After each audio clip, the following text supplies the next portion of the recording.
এই অনুভূতিটা মানে একমাত্র শুধু একটা মাই বোঝে, বা যে মা হয়েছে বা যে মা হতে চলেছে। আমার মনে হয় এই অনুভূতিটা কাউকে বলে বোঝানোর মতো নয়। তবে আমার ভাগ্যটা এতটাই খারাপ যে এরকম কিছু একটা ঝড়ের গতিতে আমার জীবনে মানে একটা দুঃস্বপ্নের মতন হবে সেটা আমি ভাবতে পারিনি। তো চলো ভিডিওটা দেখতে থাকো। গুড মর্নিং বন্ধুরা, তোমরা সকালে কেমন আছো? আশা করছি যে যেখানে আছো ভালো এবং সুস্থ আছো। আমিও মোটামুটি ভালোই রয়েছি। ভালো বলতে যেরকমটা থাকা দরকার, যতটুকু ভালো থাকলে মানুষ একটা জীবিত থাকে, ঠিক ততটুকুই। তো চলো আজকে তোমাদের সঙ্গে অনেক কিছু শেয়ার করব, আমার জীবনে হঠাৎ করে ঘটে যাওয়া কয়েক সেকেন্ডের ঘটনা। তো চলো পুরো ব্লগটা তোমরা দেখো, তাইলেই বুঝতে পারবে যে আমার সাথে কি হয়েছে। তো তার আগে বলে দিই, এখন কিন্তু বাজে 9:30, অনেকটাই বেলা হয়ে গেছে। আর আজকে খুব লেট করে উঠেছি, কোনো কাজকর্ম করতে আর ইচ্ছে করছে না কালকের পর থেকে। তোমরা তো কালকের ব্লগে দেখেইছো, আমি সব কিছুই খুলে বলেছি, শুধু এটা বলিনি যে ঘটনাটা আদৌ কী। তো চলো, আজকে রৌদ্রটাও প্রচুর দিয়েছে, তো ভাতটা আমার হয়ে গেছে। আর উঠান টুঠান কোনো রকমভাবে শুধু টেরা বেঁকা যতটুকু পেরেছি ঝাড়টা দিয়ে রেখেছি, ঘরটা একটু ঝাড় দিয়ে নিয়েছি। আর ধোয়াধুয়ি কিচ্ছু আজকে করিনি, কাপড় টাপড় যা বাসি ছিল সেগুলো মানে শুকোতে দিয়েছি। তো এদিকে বরমশাই নিয়ে এসেছে মূলো শাক, আর আমি পটল ভাজি আর বরবটি ভাজি করেছি। তো ভেবেছিলাম যে এই কয়টার মধ্যেই আজকে খাওয়া দাওয়া, সকালটা তো বরমশাই খায় না, শুধু আমি খাই। দুপুরটা বরের আজকে এভাবেই কমপ্লিট হয়ে যাবে। রাত্রেবেলা দেখা যাক, ডিম আর আলু সিদ্ধ করে দেবো। তো তোমাদের দাদাভাই কিন্তু খুব সকালবেলায় কাজে চলে গেছে, রোজ দিনের মতন। সেটা নতুন করে কি বলবো, তোমরা তো জানোই। তো আমি কিন্তু রান্না টান্না করে পুরো বাড়ির বাকি যেগুলো কাজ ছিল সেগুলো করে খেতে বসেছি। যা রান্না করেছি তাই দিয়েই। মন মেজাজও সেরকমটা ভালো নেই, তার মধ্যে শরীর স্বাস্থ্যও সেরকম অতটা ভালো নেই। তো কি করব, আর খাওয়া দাওয়া করে একটু ঘুমিয়েছিলাম। ঘুম থেকে উঠে দেখি বেলা অনেকটাই হয়ে গেছে, ওই 1:30 নাগাদ, মানে 1:30 হয়েই গেছে। তারপরে উঠে চান টান করলাম, করে আবার ঘুম পাচ্ছে। চোখ মুখ দেখে হয়তো বুঝতেই পারছো আমার অবস্থাটা। একা একা বাড়িতে কি করে সময়টা কাটছে সেটা একমাত্র আমিই জানি। আকাশটা প্রচণ্ড মেঘলা, হয়তো বৃষ্টি হতে পারে। মূলো ক্ষেতটাও দেখতে দেখতে বড় হয়ে গেল। ভাবছি শেষবারের মতন সব কিছুতে একবার চোখ বুলিয়ে নেই। কারণ হঠাৎ করে আমার জীবনে এরকমভাবে বাস পড়বে আমি জীবনেও ভাবতে পারিনি। তো কেন এরকমটা হলো বা কী কারণে হলো আমি তোমাদের সবটাই বলবো, তবে আস্তে আস্তে সবটা ব্লগগুলো তোমরা দেখবে, ভিডিওগুলো কন্টিনিউ করবে, তাইলে তোমরা বুঝতে পারবে যে আদৌ আমার কি হয়েছে। তো এদিকে রান্না করে এই ঘরে নিয়ে এসেছি। আর দুটো মানুষেরই রান্না, আমার তো মনে করো যেমন তেমনভাবে হয়ে যায়, শুধু তোমাদের দাদাভাইয়ের জন্য আর কি।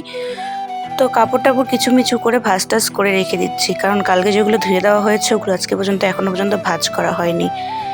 ভাগ্য খারাপ থাকলে বোধহয় এরকমটাই হয়, সেটা আমার মনে হয়। তো বাড়িতে আমার একটা বোনের পরীক্ষা চলছে, আর একটা বোনের প্রচণ্ড জ্বর। এর জন্য বাড়ির থেকে কেউ আসতে পারছে না। আর ঠাম্মার তো এমনিতেই হার্টের পেশেন্ট, তার মধ্যে শ্বাস প্রশ্বাসের কষ্ট হচ্ছে। তো ঠাম্মাকে এর জন্য আর আমি এখানে আনছি না, কারণ আমার এসব দেখে হয়তো ঠাম্মার বেশি আরও হতে পারে। বাকি রইল মা। তো মা যদি আসে তাহলে বাড়িতে গরু ছাগল অনেক ব্যাপার আছে, সেগুলো কে করবে? বাবারও অত বেশি শরীরটা ভালো নয়। ভাই কয়েকদিনের জন্য আসতে চাচ্ছে, কিন্তু আমি বললাম ভাইকে যে তুই গিয়ে কী করবি, ছেলে মানুষটা, এর জন্য আর ভাইকে আনছি না। তো জানি না হঠাৎ করে কবে কি হয়ে যায় সেটা বলা মুশকিল। তো কাপড় ভাঁজ করতে করতে দেখছি 2-1 ফোঁটা করে ভালোই বৃষ্টি পড়ছে। তো ভাবলাম সব কাপড় চোপড়গুলো আগে বারান্দায় এনে রাখি। বারান্দায় এনে রাখার পর তোমাদের সঙ্গে শেয়ার করলাম। তার সাথে সব কিছুর মধ্যে মনে হচ্ছে এই বুঝি সব কিছু শেষ দেখা, এই বুঝি সব কিছু শেষ, একবার চোখ বুজিয়ে নেওয়া। সত্যি জানি না কেন যত একা একা থাকছি ততই যেন মন মেজাজটা ভেঙে যাচ্ছে, মনের মধ্যে একটা আতঙ্ক ভয় কাজ করছে। এই অনুভূতিটা যারা হয়তো প্রথম মা হয়েছে বা প্রথম মা হবে, আমার মনে হয় তাদের মধ্যে সবার মধ্যেই ভয়টা কাজ করে।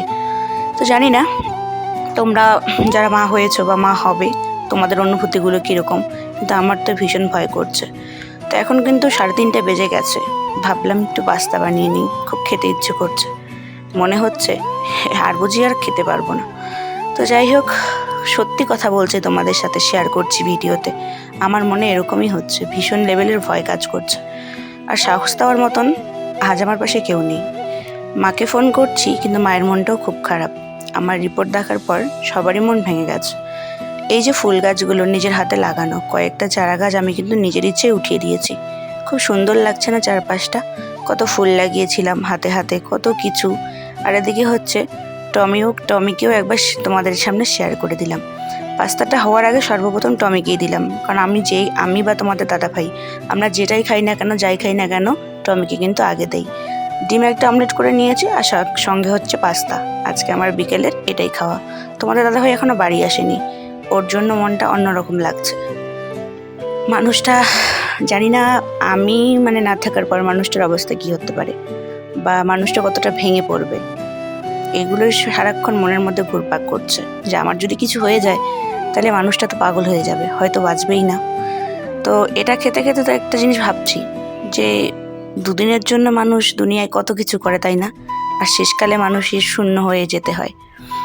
এদিকে শরীর আমার প্রচণ্ড খারাপ হয়ে পড়ছে দিনের দিন, সব দিক দিয়ে যেন কেমন ভেঙে পড়ছি। সেরকমটা টাকা পয়সাও যদিও হাতের মধ্যে এখন নেই, তবে বরের মাথাটা খুবই খারাপ হয়ে গেছে। খেতে খেতে এদিকে হচ্ছে বৃষ্টিটা উপভোগ করছি, কত সুন্দর করে অঝরে পড়েই যাচ্ছে, ঠিক আমার চোখের জলের মতন। চাইলেও আর আটকানো যাবে না। আর এই মূলো খেতে না বৃষ্টিটা খুবই প্রয়োজন হলো, বৃষ্টি হয়েছে ওর জন্য ভালো হয়েছে, মূলোগুলো এবার ভালো হবে। 4-5টা চোখ বলিয়ে নিচ্ছি, জানি না কবে কোথার থেকে কি করে ডাক আসে। 4:30 নাগাদ তোমাদের দাদাভাই বাড়ি আসে, আজকে একটু লেট করে এসেছে বৃষ্টির কারণে। মেশিনটা বাইরে রেখেছে, আর তোমাদের দাদাভাইয়ের যে লেবারগুলো আছে তাদেরকে দিতে গেছে, একটু এগিয়ে দিতে গেছে, কারণ ওরা হেঁটে এসেছিল। ভাবলাম হাতে হাতে বরের কাজগুলো প্রত্যেকদিন যেমনভাবে করে দেই, আজকেও একটু সেরকমভাবেই করে দেই। তো তার মেশিনটা বাইরে রেখে গেছিলো, সেটাকে ঘরে এনে রাখলাম, কারণ আমি আমার বরের পাশে সবসময়ের জন্য ঢাল হয়ে দাঁড়িয়েছি, আর ভবিষ্যতেও থাকবো তার পাশে আমি ঢাল হয়ে। তার কেউ কোনোদিন তার কোনো ক্ষতি করতে পারবে না যদি আমি বেঁচে থাকি। তো চান করবে সে, তাকে গামছাটা শ্যাম্পুটা দিতে গেলাম। তারপরে ঘরে এসে ওই 4:40 হয়ে গেছে। এখন কিছু ড্রাই ফ্রুটস আছে, সেগুলোই খাবো। সেগুলোর মধ্যেও কী কী সেটা একটু দেখে নাও তোমরা নিজেই। তারপর তোমাদের দাদাভাই চান করা শেষ হয়ে এসেছে, তো ভাবলাম ভাতটা তাড়াতাড়ি রেডি করে দিই। আর ওর আজকেও খেলা আছে, হচ্ছে ও ফুটবল খেলে যেহেতু, তো আজকেও যাবে। জানি না খেলা দেখতে না খেলতে, তবে সঠিক বলতে পারছি না। তো আমাকে বললো যে তোমার যদি শরীর ঠিক থাকে তাইলেই আমি যাবো। তো আমি বললাম ঠিক আছে, আমি তো বর্তমানে ঠিক আছে, তুমি যাও।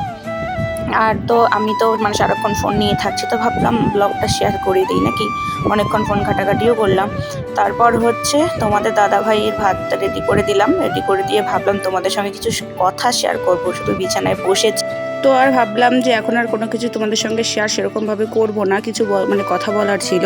তো তোমাদের দাদাভাই দুটো তালের নিয়ে এসেছিলো, ওর ফ্রেন্ডের বাড়ির থেকে। গাছ পাকা হয়তো দেখে বোঝা যাচ্ছে, কিন্তু এতটাই তুলতুলে নরম আর এতটাই পেকে গেছে, আমি ভাবলাম যে বেশি দিন রাখলে যদি হয়তো নষ্ট হয়ে যায়। তো যখন সব কিছুই রেডি থাকে বাড়িতে সবসময়, তো এটার একটা কিছু একটা বানিয়ে নিই। তো তালের পিঠে তো আমি বানাতে পারবো না, কারণ হচ্ছে আমাদের বাড়িতে আমাদের একটা নতুন বাড়ি, আর যেহেতু 1 বছর এখনও হয়নি, তো আমাদের নিয়মাবলীতে নিয়মে হচ্ছে কোনো পিঠে আমরা বাড়িতে বানাতে পারবো না, তো 1টা বছর। তো যাই হোক, এই কারণে হচ্ছে ভাবলাম তালের বড়াটাই বানিয়ে নেই। তো যখন আমি এসব দেখো ধুতে গেলাম, যখন কষলিয়ে ধুচ্ছিলাম না, তখন তালটা ফেটে তালের যে পাল্পগুলো আছে সেগুলো কিন্তু বের হয়ে যাচ্ছে, তালের রসটা। তো হালকা পাতলা করে সেভাবে একটু ঘষে ধুয়ে নিলাম দুটোকেই। আর একটা তাল কিন্তু হচ্ছে ছোট, একটা বড়। তো এগুলোকে এখন আমার মনে হয় যে কোনো কিছু দিয়ে না ছাড়ালেও এমনিতে ঝুড়িতে চিপে চিপে রসটা বের করাই যাবে। তো ঘরে এসে সেটাকেই ছুলে নিচ্ছি, আর কোনোদিনও কিন্তু বানাইনি। ভীষণ মনের মধ্যে ভয়ও হচ্ছে যে হবে তো। আর তার মধ্যে হচ্ছে তো তোমাদের দাদাভাইও বাড়িতে নেই। আর যা উপকরণগুলো লাগে তোমাদের সঙ্গে একটু বলে দেই। আমি কিন্তু দিয়েছিলাম হচ্ছে আমুল দুধ, যে গুঁড়ো দুধটা, তারপরে হচ্ছে আতপ চালের গুঁড়ো, তার সঙ্গে হচ্ছে ময়দা, চিনি, লবণ, সাদা তেল, অনেক কিছু দিয়েছিলাম, অতটা ঠিক মনেও পড়ছে না এখন। তো দেখো আমি কিন্তু এটাকে ভাগ করে নেওয়ার। তো এই ঘরে এসে ভাবলাম যে আতপ চাল কয়েকটা মিক্সিতে গুঁড়ো করেই নেই, আর তার সাথে দিলাম চিনিটা, যাতে একটু গুঁড়ো হয়ে যায়।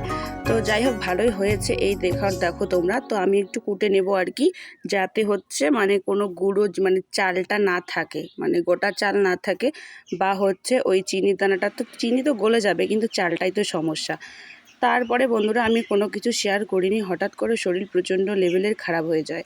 তো চলো, আর এই দেখো আজকে সকালবেলা তোমাদের সঙ্গে ব্লগটা শেয়ার করছি। ভাই এসেছে, ভাইকে খেতে দিয়েছি, তারপর তোমাদের সঙ্গে সকালের ব্রেকফাস্ট। তো ভাই কিন্তু কালকে আমার শরীর খারাপ জন্য কালকে রাত্রেবেলায় চলে এসেছে।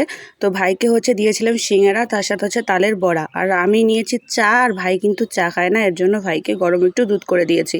তো চলো বন্ধুরা, আজকের মতো ভিডিওটা এখানে শেষ করছি। ভিডিওটা তোমাদের কেমন লাগলো অবশ্যই কিন্তু কমেন্ট করে জানাবে। ভালো লাগলে লাইক কমেন্ট শেয়ার করে এবং আমার পাশে থাকবে। তো যাই হোক, অনেকটাই শরীরটা খারাপ, তো আজকে আমি আবার রিপোর্ট একটা করাতে যাব। পাশে থেকো, সুস্থ থেকো।